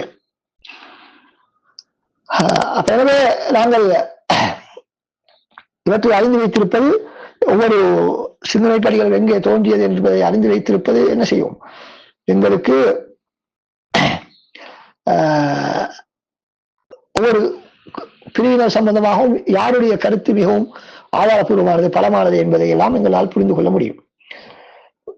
அடுத்ததாக அகீதா ரீதியான சில ஃபத்வாக்கள் இருக்குங்க. அகீதா ரீதியான சில ஃபத்வாக்கள் இருக்குங்க. அந்த ஃபத்வாக்களுடைய பின்னணியை எங்களால் சரியாக புரிந்து கொள்ள முடியும் இதனை தெரிந்து வைத்திருப்பது. ஏனென்றால் சிலரை பிதஅத்வாதிகளோடு எவ்வாறு நடக்க வேண்டும் என்பது போன்ற சில ஃபத்வாக்கள் வெளிவரும். சில பிரதேசங்களில் இருந்த அறிஞர்கள் பிதஅத்வாதிகளோடு இவ்வாறுதான் நீங்கள் நடந்து கொள்ள வேண்டும் என்று அவர் சொல்லுவார். அந்த நேரத்திலே நாங்கள் என்ன செய்ய வேண்டும்? அந்த அறிஞர் எந்த பிரதேசத்திலே வாழ்ந்தாரோ அந்த பிரதேசத்திலே காணப்பட்ட விதத்தை மையமாக வைத்துதான் அவருடைய கருத்தை நாங்கள் அணுக வேண்டும். எல்லா விதத்துகளுக்கும் அதனை நாங்கள் பொதுவாக்கி விடக்கூடாது. அவர் சொல்லக்கூடிய அந்த ஃபத்வாவை, முத்ததிகளோடு இப்படிதான் நடந்து கொள்ள வேண்டும் என்று அவர் சொல்லக்கூடிய அந்த ஃபத்வாவை அவருடைய சூழலில் காணப்பட்ட விதத்துக்குத்தான் நாங்கள் அதனை பிரயோகிக்க வேண்டுமே தவிர எங்களுடைய சூழலில் இருக்கக்கூடிய ஒரு விதத்துக்கு நாங்கள் அதனை பயன்படுத்தி விடக்கூடாது என்பது மிக முக்கியமான ஒரு விடயம். அடுத்ததாக முக்கியமான விடயம் என்னவென்று சொன்னால், அஹ்லுஸ் சுன்னah வல் ஜமாஅத்தினுடைய அடையாளங்கள், அவர்களுடைய சிறப்பம்சங்கள் என்ன? இது மிக முக்கியமான ஒரு விடயம். முதலாவது விடயம் என்னவென்று சொன்னால், அஹ்லுஸ் சுன்னah வல் ஜமாஅ என்ற பிரிவினர் மாத்திரம்தான், அந்த சிந்தனை பள்ளியினர் மாத்திரம்தான் குறிப்பிட்ட ஒரு தனிநபர் அல்லது ஒரு பிரதேசம் அதன் பக்கம் இணைக்கப்படாதவர்கள். குறிப்பிட்ட ஒரு தனி மனிதர் அல்லது தனி பிரதேசத்தின் பக்கம் இணைக்கப்படாதவர்கள். அதனை உருவாக்கியவர்கள் இன்னார்தான் அதனை தோற்றுவித்தார் என்று எங்களால் சொல்ல முடியாது. தொகுத்தார் என்றுதான் சொல்ல முடியும். நாங்கள் சொன்னது போல அப்துல் அசீஸ் ரஹ்மத்துல்லாஹி அவர்கள் தொகுத்தார்கள் என்றுதான் சொல்லுவோமே தவிர அவர்தான் உருவாக்கியவர் என்று நாங்களால் சொல்ல முடியாது. அப்படி அதனால்தான் நாங்கள் அஹ்லுஸ் சுன்னah வல் ஜமாஅ என்பதாக நாங்கள் சொல்கிறோம். அது தனிநபரும் அல்ல, ஒரு பிரதேசமும் அல்ல. இமாம் மாலிக் ரஹ்மத்துல்லாஹி அவர்களிடத்திலே கேட்கப்பட்டது அஹ்லுஸ் சுன்னாக்கள் என்று சொன்னால் யார்? அவர்கள் யார் தெரியுமா? அவர்களுக்குத்தான் சிறப்பு பட்டங்கள் இல்லாதவர்கள், ஜஹமி, கதரி, ராஃபிவி என்று சொல்வது போன்ற சிறப்பு பட்டங்கள் கொடுக்கப்படாதவர்கள் எல்லோரும் அஹ்லுஸ் சுன்னாக்கள் என்பதாக அவர்கள் சொல்கிறார்கள். சில நேரம் 4ஆம் நூற்றாண்டிலே ஒரு பயன்பாடு காணப்பட்டது. அஹ்லுஸ் சுன்னah அறிஞர்களை கூறுவதற்காக அல் ஹனாபிலா என்பதாக சொல்வார்கள். அதாவது ஹம்பலியா அல்லது ஹனாபிலா என்று சொன்னால் அஹ்லுஸ் சுன்னah வல் ஜமாஅத்திலே குறிப்பிடுவதற்கு அது பயன்படுத்தப்பட்டது சில சந்தர்ப்பங்களில். அப்ப இந்த நேரத்தில் சிலருக்கு ஒரு கேள்வி வரலாம், அது எப்படி நீங்கள் சொல்கிறீர்கள், யாருக்கும் தனிநபர்கள் யாருக்கும் இணைக்கப்படவில்லை என்று சொல்கிறீர்கள், ஆனால் ஹம்பலியா என்று சொல்லப்படுகிறது தானே என்று கேட்டால், இமாம் இப்னு தய்மிய்யா ரஹ்மத்துல்லாஹி அவர்கள் அதுக்கு விளக்கம் சொல்கிறார்கள். இமாம் அஹ்மது ரஹ்மத்துல்லாஹி அவர்களின் பக்கம் அது இணைக்கப்பட்டதுக்கான காரணம், ஹம்பலி என்று சொல்லப்பட்டதுக்கான காரணம் என்னவென்றால், அவர்கள்தான் இந்த அஹ்லுஸ் சுன்னah கொள்கையை மிகவும் பகிரங்கமாக பிதஅத்துகள் உருவாகிய பொழுது மக்களுக்கு மத்தியிலே பரபரப்பாக பிரச்சாரம் செய்தவர்கள். இல்லாவிட்டால் குர்ஆன் சுன்னah தான் எங்களுடைய நம்பிக்கை என்பதாக இமாம் இப்னு தய்மிய்யா ரஹ்மத்துல்லாஹி அவர்கள் சொல்கிறார்கள். அவர்களுக்கு என்று தனிநபர்கள் அல்லது தனி பிரதேசம் என்று எதுவுமே கிடையாது. அவர்கள் அதன் பக்கம் இணைக்கப்பட மாட்டார்கள். அடுத்ததாக ஏனைய கொள்கைகளை நாங்கள் பார்த்தால் தெரியும். அஷாயிராக்கள் அபுல் ஹசன் அஷ்ஷாரி, மாத்துரிதியா அபு மன்சூர் மாத்துரிதி, ஜஹமியா ஜஹமுல் சஃப்வான், முஅ்தஸிலா அந்த முஅ்தஸிலாக்களுடைய சில செயற்பாட்டில் அடிப்படையாக வைத்து இணைக்கப்பட்டிருக்கிறார்கள். இப்படி ஒவ்வொருத்தரும் ஏதாவது ஒரு தவறான கொள்கை அல்லது தவறான ஒரு பிரதேசம் அல்லது தனிநபரின் பக்கம் இணைக்கப்பட்டிருப்பதை நாங்கள் பார்க்கின்றோம். இரண்டாவது முக்கியமான சிறப்பம்சம் என்னவென்று சொன்னால், குர்ஆன் சுன்னாவை அதிகமாக அவர்கள் பற்றி பிடிப்பார்கள், கடுமையாக பற்றி பிடிப்பார்கள். அதை நோக்கி அதிகமாக அழைப்பார்கள். வேறு யாரிடத்திலும் அப்படியான முக்கியத்துவம், குர்ஆன் சுன்னாவை நோக்கி அழைப்பதற்கான முக்கியத்துவம் வேறு எந்த பள்ளியிடத்திலும் அவரிடத்தில் இருக்கக்கூடிய அளவுக்கு காணப்பட மாட்டார். ஏனைய கொள்கையில் உள்ளவர்களும் என்ன செய்வார்கள், குர்ஆன் சுன்னாவை பக்கம் வாருங்கள் என்று அழைப்பார்கள், இல்லாமல் இல்லை. ஆனால் இந்த அஹ்லுஸ் சுன்னah வல் ஜமாஅத்தினர் அதற்கு கொடுக்கக்கூடிய முக்கியத்துவத்தை போன்று அவர்கள் கொடுக்க மாட்டார்கள்.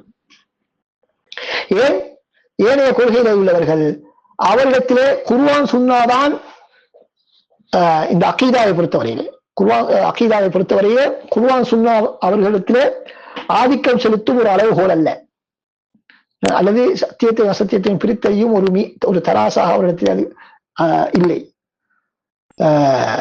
அதை பற்றி மிக குறைவாகத்தான் அவர்கள் பேசுவார்கள். அவரிடத்திலே அகீதாவை குர்ஆன் சுன்னாவின் அடிப்படையில் உருவாக்கப்பட மாட்டாது. அவர்களாக உருவாக்கி வைத்துக் கொண்ட பல்வேறு அடிப்படைகளை வைத்துதான் அவர்கள் உருவாக்குவார்கள் என்பதை நாங்கள் அவர்களை பற்றி படிக்கும் பொழுது நாங்கள் பார்க்க முடியும். மூன்றாவது முக்கியமான அடிப்படை என்னவென்று சொன்னால்,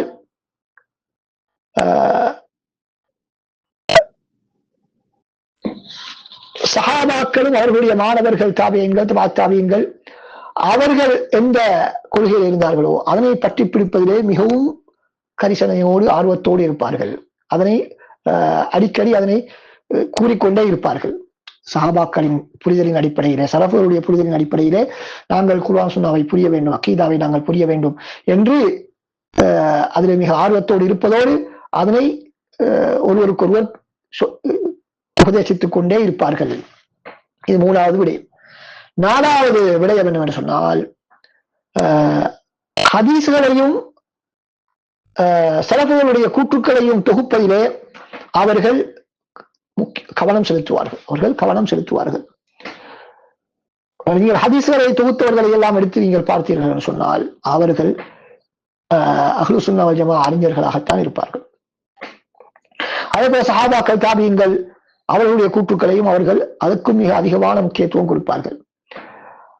அதனால்தான் அவர்களுடைய கருத்துக்களை உள்ளடக்கிய நூட்கள் முஸன்னஃப் என்ற பெயரிலே காணப்படுவதை நாங்கள் பார்க்கின்றோம்.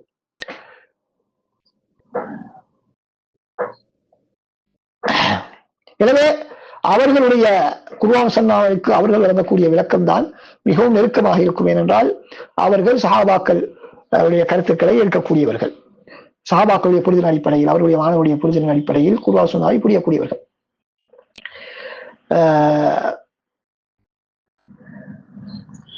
ஏனைய சிந்தனை பள்ளியினரும் சில வேளை என்ன செய்வார்கள், சஹாபாக்கள் தாபியங்கள் தாபியங்கள் இமாம்களுடைய கூற்றுக்களை தமது நூட்களிலே ஆதாரமாக கொண்டு வருவார்கள். ஆனால் அது அடிப்படையாக அவர்கள் கொள்ள மாட்டார்கள். அதே போல எல்லா கூற்றுக்களையும் தொகுக்க மாட்டார்கள். அஹ்லு சுன்னா ஜமாஅத்தினரிடத்திலே இருப்பது போல எல்லா ஹதீஸ்களையும் தொகுத்து சஹாபாக்களுடைய கூற்றுக்களையும் தொகுத்த எந்த விதமான நூட்களும் அவரிடத்திலே பரவலாக இல்லை என்பதுதான் உண்மையான செய்தி. ஐந்தாவது விடயம் என்னவென்று சொன்னால்,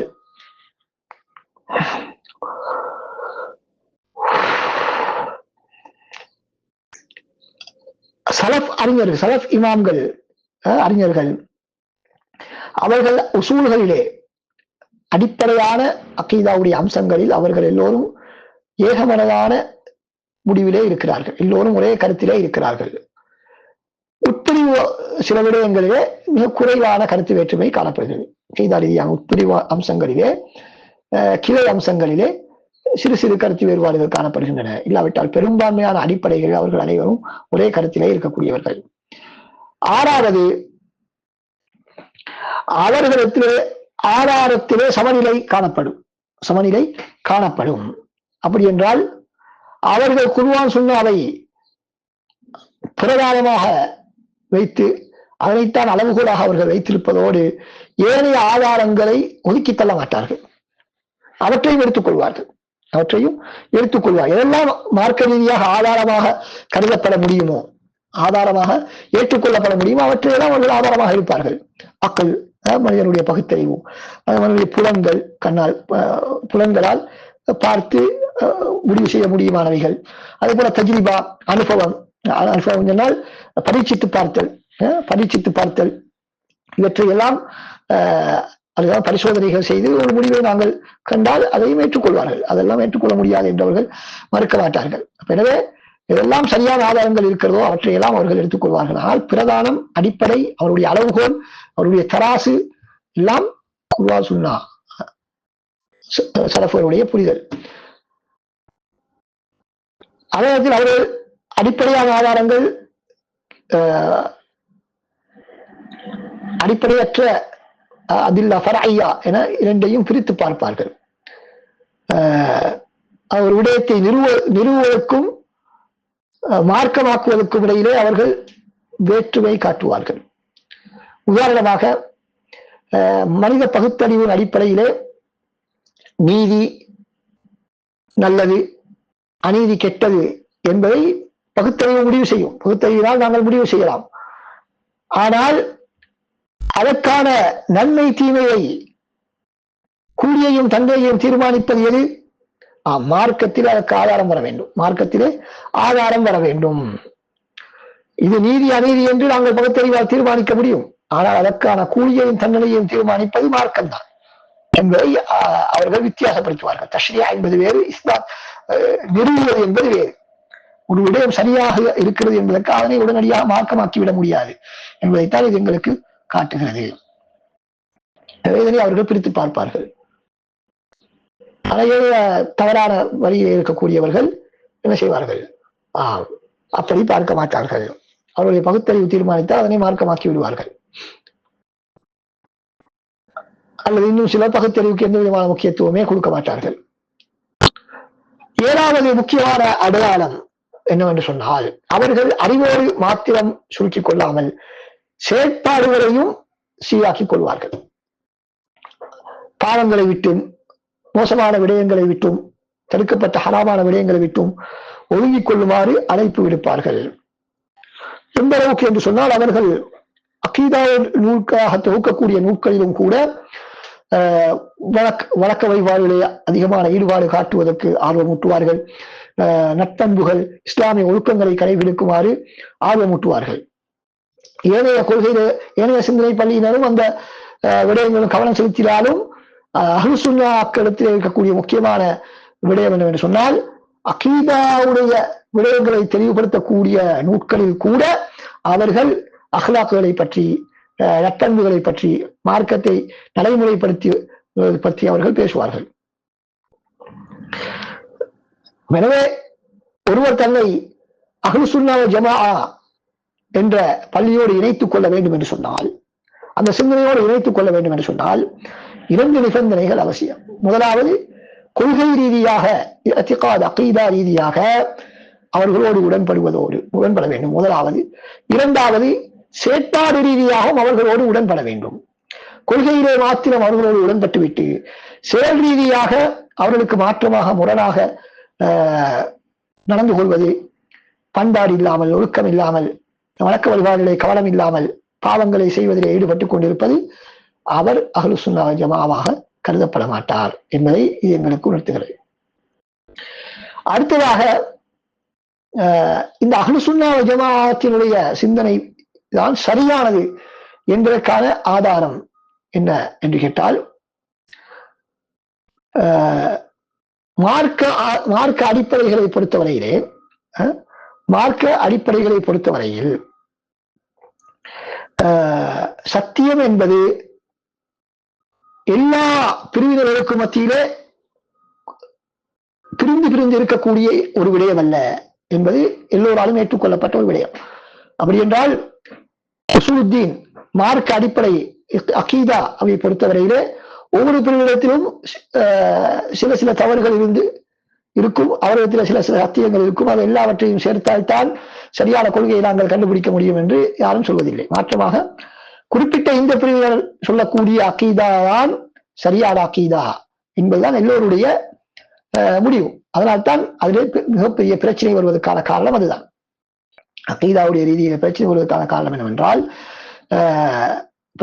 உதாரணமாக ஒரு கருத்திலே ஒரு மதுஹப் சரியாக இருந்தால் இன்னொரு கருத்திலே இன்னொரு மதுஹப் சரியாக இருக்கலாம் என்று எந்த முடிவுக்கு வரலாம். ஆனால் அகீதாவிலே அப்படி வருவது கிடையாது. அகீதாவிலே ஏதோ ஒரு பிரிவினத்திலே தான் சத்தியம் இருக்கிறது. அதுதான் எல்லோருடைய முடிவு. எனவே சத்தியம் அனைத்தும் ஒரு குறிப்பிட்ட ஒரு சிந்தனை பள்ளியிடத்தில் இருக்கிறது என்பதுதான் அகீதாவிலே ஏற்றுக்கொள்ளப்பட்ட உண்மை.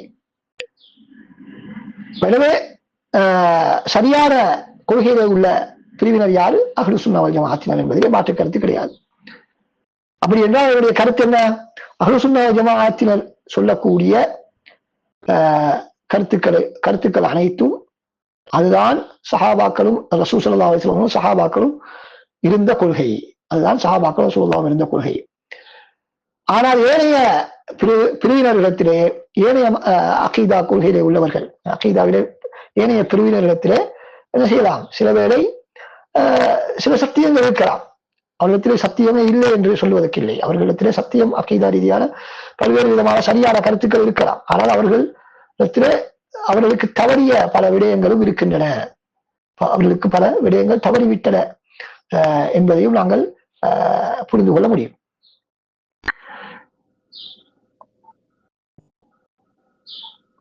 எனவே இந்த அஹ்லுஸ் சுன்னா வல் ஜமாஅத்தினர் தான் சரியான கொள்கையிலே இருக்கிறார்கள் என்பதற்கான நேரடியான குர்ஆன் ஹதீஸ் ஆதாரம் ஒன்றை காட்ட முடியுமா என்றால் முடியாது. ஆனால் அது நடைமுறை ரீதியாக அதுதான் உண்மை. நடைமுறை ரீதியாக அதுதான் உண்மை. அதாவது பல்வேறு பிரிவர்களுடைய நிலைமைகளையும் நாங்கள் எடுத்து பார்த்தால் அதிலே சஹாபாக்கள் தாபியீன்கள் இருந்த அந்த கொள்கை யாரிடத்திலே இருக்கிறது என்று தேடும் பொழுது அது அஹ்லுஸ் சுன்னா வல் ஜமாஅ அவர்களிடத்திலே தான் காணப்படுகிறது. அவர்களிடத்திலே தான் அனைத்து விதமான அந்த சத்தியங்கள், அகீதா ரீதியான சரியான கருத்துக்கள் அனைத்தும் அவர்களிடத்திலே தான் காணப்படுகின்றது. அவர்களிடத்திலே இல்லாத சத்தியங்கள் வேறொரு கொள்கையிலே வேறொரு ஜமாஅத்திலே இல்லை என்பதுதான் நடைமுறை ரீதியாக நாங்கள் பார்க்க முடியுமான ஒரு விடயம்.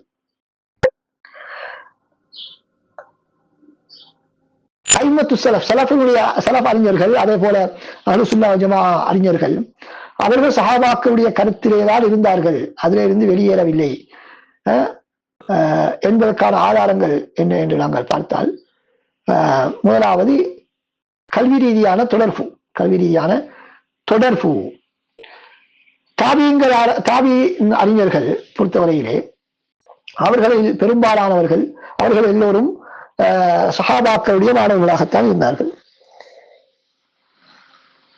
அவர்களுக்கு பின்னால் அந்த அவருடைய தாபியங்களுடைய மாணவர்களாக தவாத் தாபியங்களும் சஹாபாக்களுடைய கருத்துக்களை தேடி ஒன்று திரட்டி அதனை தொகுத்து எடுத்து அதனை பின்பற்றுவதில்தான் அவர்கள் கவனம் செலுத்தினார்கள். அப்ப எனவே இவர்கள் தான் சஹாபாக்கள் எந்த கொள்கையிலே இருந்தார்களோ அதனை பின்பற்றுவதற்கு மிகவும் பொருத்தமானவர்கள். ஸமானி ரஹ்மத்துல்லாஹி அவர்கள் சொல்வதை பாருங்கள். அல்லாஹ் சுப்ஹானஹு வ தஆலா அஹ்லுல் ஹதீஸோடு தான் இந்த சத்தியம் இருக்க வேண்டும் என்று அல்லாஹ் தஆலா விரும்புகிறான். ஏனென்றால் அவர்கள் தமது மார்க்கத்தையும் கொள்கையையும் முன்னால் உள்ள மக்களிடத்திலிருந்து தான் எடுத்துக்கொண்டார்கள். தலைமுறையாக தாபியீன்கள் வரைக்கும் அவர்கள் முன்னால் இருந்துதான் அறிவை பெற்றுக் கொண்டு வந்தார்கள். தமக்கு முன்னிருந்து அறிவை பெற்றுக் கொண்டு வந்தார்கள். தாபியீன்கள் சஹாபாக்களிடத்திலிருந்து பெற்றுக் கொண்டார்கள். சஹாபாக்கள் ரசூல் ஸல்லல்லாஹு அலைஹி வஸல்லம் பெற்றுக் கொண்டார்கள். இப்படித்தான் அஹ்லுஸ் சுன்னாக்களுடைய கல்வி சங்கிலி அப்படியே தொடர்ந்து செல்கிறது. இரண்டாவது ஆதாரம் என்னவென்று சொன்னால், அவர்களுடைய ஆதார முறைமை நேர்த்தியானது. சஹாபாக்களிடத்திலே என்னெல்லாம் எந்த மன்ஹஜ் காணப்பட்டதோ அதே மன்ஹஜைத்தான் அவர்கள் கடைபிடித்தார்கள். ஏனைய பிரிவினர்கள் இஸ்லாமிய வரலாற்றிலே அவர்கள் தமக்கென்று சில அடிப்படைகளை உருவாக்கி கொண்டார்கள். ஒரு அடிப்படையோ அல்லது பல அடிப்படைகளை உருவாக்கி கொண்டு அதனை மையமாக வைத்துதான் குர்ஆன் சுன்னாவையும் சஹாபாக்களுடைய கூற்றுக்களையும் அணுகுவார்கள்.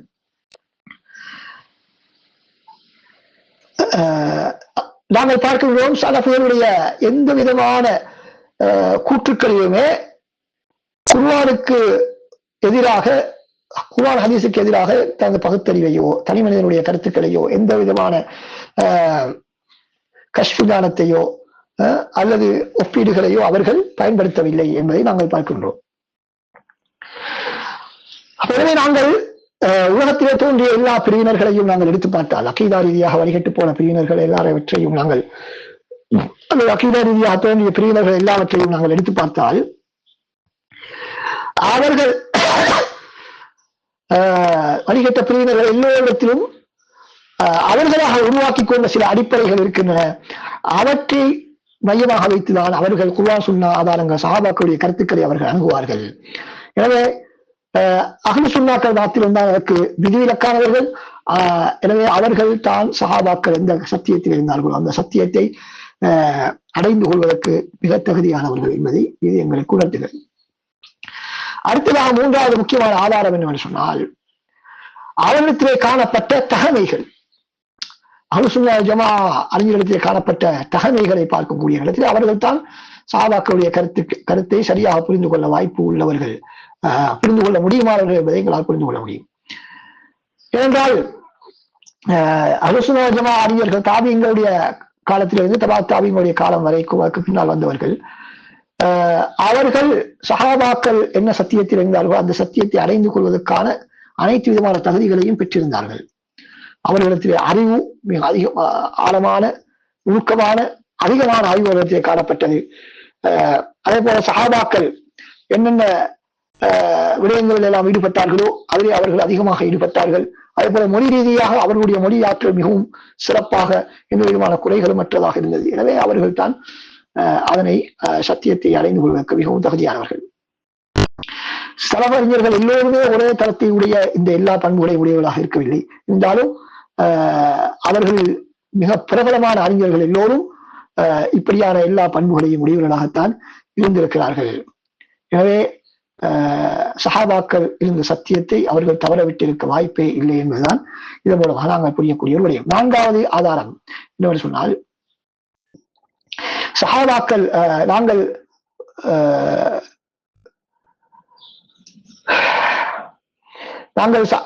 அறிஞர்களுடைய சலஃப் அறிஞர்களுடைய கருத்துக்களை எல்லாம் எடுத்து ஆய்வு செய்து பார்த்தால் சஹாபாக்கள் ஏகமனதாக ஏற்றுக்கொண்ட எந்த கருத்துக்கு மாற்றமாக அவர்கள் எந்த விதமான முடிவுகளையும் எடுக்கவில்லை. இதனால்தான் இப்னு தய்மிய்யா ரஹ்மத்துல்லாஹி அவர்கள் பல தசாப்தங்களாக அவருக்கு மாற்றமான கருத்தில் இருந்த அறிஞர்களிடத்தில் என்ன கேட்டுக்கொண்டிருந்தார்? சஹாபாக்களுக்கு மாற்றமாக சலஃப் அறிஞர்கள் ஏதாவது ஒரு கருத்தை சொல்லி இருந்தால் நீங்கள் கொண்டு வந்து நிரூபிக்கலாம், அது ஒரு மசலாவிலே இருந்தாலும் பிரச்சனை இல்லை, ஆனால் யாருமே அதனை நிரூபிப்பதற்கு முன்வரவில்லை என்பதை நாங்கள் பார்க்கின்றோம். எனவே இந்த 4 ஆதாரங்களுமே எங்களுக்கு எதனை காட்டுகின்றது? அஹ்லுசுன்னா ஜமாஅ சத்தியத்திலே இருந்து வெளியேறவில்லை, சத்தியம் அவர்களிடத்திலே தான் இருக்கின்றது. சஹாபாக்களுக்கு மாற்றமாக எந்த ஒரு விடயத்திலும் சலஃப் அறிஞர்கள் தாபியங்கள் தபா தாபியங்கள் யாருமே என்ன செய்யவில்லை, மாற்றமான கருத்துக்கு செல்லவில்லை என்பதை நாங்கள் புரிந்து கொள்ள முடியும். அடுத்ததாக அஹ்லுசுன்னா ஜமாஅ அவரிடத்தில் இருக்கக்கூடிய முக்கியமான ஒரு மைய கருத்து தான், முக்கியமான விடயம் தான், பிரதானமான விடயம் தான் ஃபஹ்மு ஸலஃப், சலஃபுகளின் புரிதல். அதான் நாங்கள் சொல்லுவோம் அல் கிதாப் வ சுன்னஹ் பிஃபஹ்மி ஸலஃபில் உம்மஹ், அல் குர்ஆன் வ சுன்னஹ் அல் கிதாப் வ சுன்னஹ் பிஃபஹ்மி ஸலஃபில் உம்மஹ். அதான் சலஃபியாவுடைய ஒரு சுலோகம், அவருடைய சுலோகம் வந்து அதுதான் அல் கிதாப் வ சுன்னஹ் பிஃபஹ்மி ஸலஃபில் உம்மஹ். குர்ஆன் சுன்னா சலஃபுடைய புரிதலின் அடிப்படையில் குர்ஆன் சுன்னா, அதுதான் சலஃபுடைய கொள்கை மன்ஹஜ். ஏனைய சிந்தனை பள்ளிகளை விட்டும் பிரித்து அவர்கள் பிரிந்து விளங்கக்கூடிய முக்கியமான அடிப்படைகள் ஒன்றுதான் அது. ஏனென்றால் ஃபஹ்மு சலஃபுடைய அந்த புரிதலை அவர்கள் ஏற்றுக்கொள்வார்கள், அவர்களுக்கு அதற்கு கட்டுப்படுவார்கள். அதிலிருந்துதான் குர்ஆன் சுன்னாவை புரிவதற்கு அவர்கள் முயற்சி செய்வார்கள். ஃபஹ்மு சலஃபுடைய புரிதல் என்று சொன்னால் என்ன? இரண்டாவது இதை வைத்து இன்று பலரும் தவறான ஒரு பிரச்சாரத்தை மேற்கொள்கிறார்கள். சலஃபுகளும் மனிதர்கள் தானே, அவர்களுடைய கருத்தை எப்படி நீங்கள் எடுக்கலாம், அவர்கள் இப்படியெல்லாம் பிழைவிட்டிருக்கிறார்கள் என்று சில வாதங்களை முன்வைப்பார்கள். அது காரணம் என்ன? அப்படியான வாதங்களை வைப்பதற்கான காரணம் ஃபஹ்மு சலஃபுடைய புரிதல் என்று நாங்கள் எதனை சொல்கிறோம் என்பதை அவர்கள் புரியாமல் தான் அப்படியான ஒரு வாதத்தை வைக்கிறார்கள். நாங்கள் என்ன சொல்கிறோம்? ஃபஹ்மு ஸலஃப் என்று சொன்னால் சலஃப் அறிஞர்கள், அஇம்மத்து ஸலஃப், சலஃப் இமாம்கள் ஏகமனதாக முடிவெடுத்த விடயங்களுக்குத்தான் நாங்கள் சலஃபுகளுடைய புரிதல் என்பதாக நாங்கள் சொல்வோம். அது என்ன விடயத்தை? கல்வி விடயம், புரிதல், சட்டங்களை எடுத்தல், அதே போல செயல் ரீதியான விடயங்கள், மார்க்கத்தில் நம்பிக்கை ரீதியான மசலாக்களாக இருந்தாலும் சரி, செயற்பாடுகள் ரீதியான மசலாக்களாக இருந்தாலும் சரி, எதுவாக இருந்தாலும் அதிலே அதனை புரிந்து கொள்வதிலே, அதிலே சட்டம் எடுப்பதிலே, அதனை அறிந்து கொள்வதிலே, செயற்படுத்துவதிலே சலஃப் அறிஞர்கள் ஏகமனதாக எந்த கருத்தில் இருந்தார்களோ அதைத்தான் சலஃபுகளுடைய புரிதல் என்பதாக நாங்கள் சொல்லுவோம். எனவே ஒரு விடயத்தை சலஃபுகளுடைய புரிதல் என்று சொல்வதாக இருந்தால் சலஃபுகள் எல்லோரும் அதனை ஏற்றுக்கொண்டிருக்க வேண்டும் என்பதை நாங்கள் இதிலிருந்து புரிந்து கொள்கிறோம். சலஃபுகளுக்கு இடையிலே கருத்து வேற்றுமை வந்து விட்டால் அந்த ஒரு கருத்தை எடுத்து வைத்துக் கொண்டு இதுதான் ஃபஹ்மு சலஃப் என்று சொல்ல முடியாது என்பதை இதிலிருந்து நாங்கள் புரிந்து கொள்கிறோம். எனவே சலஃபுகள் பிழைவிட்ட ஒன்றை எடுத்துக்கொண்டு வந்து இதுதான் ஃபஹ்மு சலஃப் என்று யாரும் வாதிட முடியாது. எனவே ஃபஹ்மு சலஃப் என்று சொன்னால் எல்லா சலஃபுகளும் ஏற்றுக்கொண்ட ஒரு விடயம். அதைத்தான் இங்கு குறிப்பிடப்படுகிறது. இப்னு தய்மிய்யா ரஹ்மத்துல்லாஹி அவர்கள் அதனை தெளிவாக சொல்கிறார்கள். ஃபமத்ஹபு அஹ்லி சுன்னத்தி வல் ஜமாஅ, அஹ்லு சுன்னா வல் ஜமாஅனுடைய மத்ஹப் என்பது குர்ஆன் சுன்னாவும் சலஃபுகளும் வத்தஃபக மா தல்ல அலைஹி கிதாபு வஸ் சுன்னஹ் வத்தஃபக அலைஹி சலஃபுல் உம்மஹ், குர்ஆன் சுன்னாவும் அறிவிக்கக்கூடிய சலஃபுகள் அனைவரும் ஏற்றுக்கொண்டதுதான் மத்ஹபு அஹ்லி சுன்னா வல் ஜமாஅ என்பதாக சொல்கிறார்கள். மின்ஹாஜ் சுன்னன் நபவியாவிலே இந்த கருத்தை அவர்கள் கூறுகிறார்கள். அதே போல அவர்கள் சொல்கிறார்கள் ஏற்றுக்கொள்ள முடியுமான சாத்தியமான இஜ்மா என்னவென்று சொன்னால் ஹுமா கான அலைஹி ஸலஃபு ஸாலிஹ், அதாவது ஆரம்ப 3 தலைமுறையில இருந்த அந்த சலஃபுகள் இருந்த கொள்கைதான் இஜ்மா. இத் பஅதஹும் கத்ரல் இக்திலாஃப் வ இன்தஷரத் உம்ம, அதற்கு பின்னால் மக்கள் பிரிந்து சென்று விட்டார்கள், கருத்து வேற்றுமைகள் அதிகரித்து விட்டன என்பதாக அவர்கள் சொல்கிறார்கள்.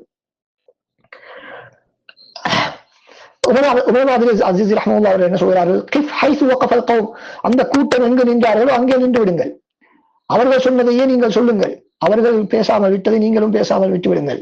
ஏனென்றால் அவர்கள் தெரிந்து கொண்டுதான் பேசாமல் விட்டார்கள். அவர்களுடைய ஆழமான அறிவின் காரணமாகத்தான் அவர்கள் அதனை பேசாமல் விட்டார்கள். எல்லா விடயங்களையும் கண்டுபிடிப்பதற்கு அவர்கள் மிகவும் ஆற்றல் உள்ளவர்களாக இருந்தார்கள். அனைத்து விதமான சிறப்புக்கும் அவர்கள் தான் தகுதியானவர்களாக இருந்தார்கள். எனவே அவர்கள் சொல்லாதவற்றிலே எந்த விதமான நலவும் கிடையாது என்பதை அவர்கள் சொல்கிறார்கள்.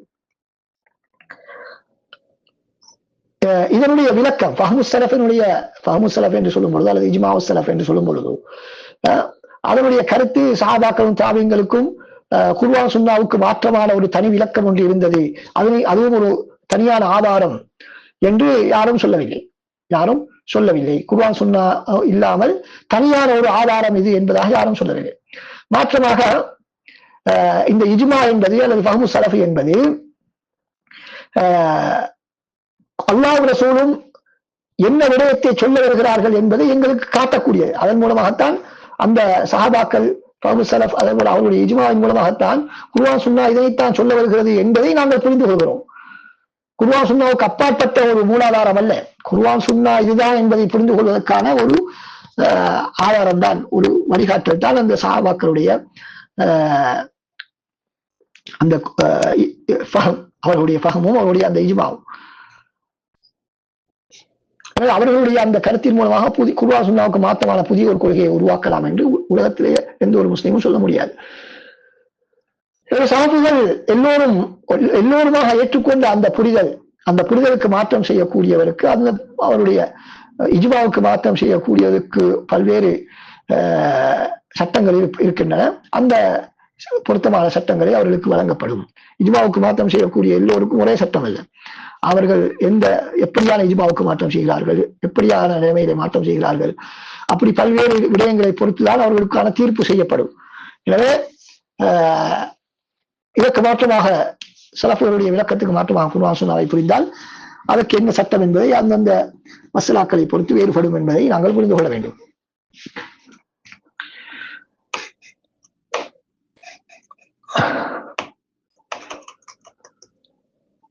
அடுத்த ஃபஹ்மு ஸலஃப் என்பது மார்க்க ஆதாரம் என்பதற்கான ஆதாரங்களை நாங்கள் பார்த்தால் இஜ்மா மார்க்க ஆதாரம் என்பதற்கு என்னவெல்லாம் ஆதாரங்கள் இருக்கின்றனோ அவைகள் எல்லாம் ஃபஹ்மு ஸலஃப் ஆதாரம் என்பதற்கான ஆதாரங்களாக கருதப்படும். இரண்டாவது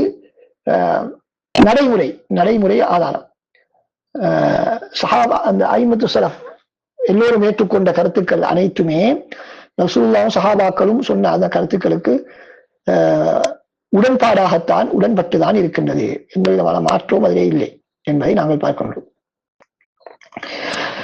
அடுத்ததாக இந்த அஹ்லுஸ் சுன்னah வல் ஜமாஅவுடைய இந்த சிந்தனை பள்ளிக்கும் ஃபிக்ஹ் மத்ஹபுக்கும் ஏதாவது சம்பந்தம் இருக்கிறதா என்று நாங்கள் பார்த்தால்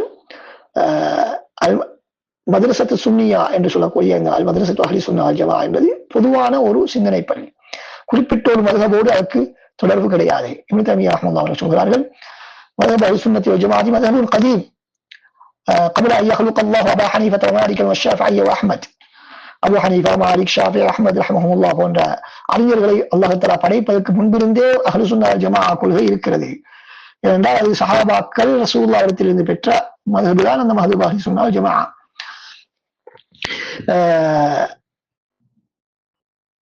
இந்த அஹ்லு சுன்னா வல் ஜமாஅவினுடைய அடிப்படைகளை ஒழுங்குபடுத்துவதிலே, அவருடைய கருத்துக்களை தீர்மானிப்பதிலே பல்வேறு அறிஞர்களும் பங்கு பற்றியிருக்கிறார்கள். அவர்களுடைய மதுகபையும் வெவ்வேறு மதுகபுகளை உடையவர்களாக அவர்கள் இருக்கிறார்கள். அவர்கள் 4 மதுகபை சேர்ந்த அறிஞர்கள் அஹ்லு சுன்னா வல் ஜமாஅவில் இருக்கிறார்கள். எந்த விதமான மதுகபும் இல்லாதவர்கள் தான் அதிகமானவர்கள் இருக்கிறார்கள். அதிலே சிலர் ஹனஃபி மதுகபை சேர்ந்தவர்கள், இன்னும் சில மாலிகி மதுகப், சிலர் ஷாஃபிஈ மதுகப், சிலர் ஹம்பலி மதுகப். இவர்கள் அனைவருடைய நூட்களும் பின்னால் வந்த அஹ்லு சுன்னா வல் ஜமாஅ அறிஞரிடத்திலே ஏற்றுக்கொள்ளப்பட்ட நூல்களாகத்தான் காணப்பட்டது. இப்னு தய்மியாவாக இருக்கலாம், இப்னு கய்யிம் ரஹ்மஹுல்லாஹ் இருக்கலாம், அவர்களுக்கு பின்னால் வந்த ஸலஃப் அறிஞர்களாக இருக்கலாம், யாராக இருந்தாலும் அவர்கள் எல்லோரும் 4 மதுஹப்களிலும் உள்ள அஹ்லு சுன்னா வல் ஜமாஅவுடைய நூல்களை அவர்கள் என்ன செய்கிறார்கள், ஏற்றுக்கொண்டுதான் இருக்கிறார்கள். எனவே இதன் அடிப்படையிலே அஹ்லு சுன்னா வல் ஜமாஅவினுடைய அடிப்படைகளை ஒழுங்குபடுத்தக்கூடிய அந்த பணியை குறிப்பிட்ட ஒரு மதுஹபோடு சம்பந்தப்படுத்துவது சரியானதல்ல என்பதை நாங்கள் புரிந்து கொள்ள வேண்டும். இன்ஷா அல்லாஹ் இத்தோடு நாங்கள் அஹ்லு சுன்னா வல் ஜமாஅவை பற்றிய அறிமுகத்தை நாங்கள் நிறுத்திக் கொண்டு அடுத்த வகுப்பில் இன்ஷா அல்லாஹ் அல் மத்ரஸத்துல் கலாமியா ஏனைய மதரசாக்களை பற்றி நாங்கள் சிந்தனை பள்ளிகளை பற்றி நாங்கள் பார்ப்போம். வாஹிரு தஅவானா அல்ஹம்துலில்லாஹி ரப்பில் ஆலமீன். அஸ்ஸலாமு அலைக்கும் வரஹ்மத்துல்லாஹி வபரகாத்துஹு.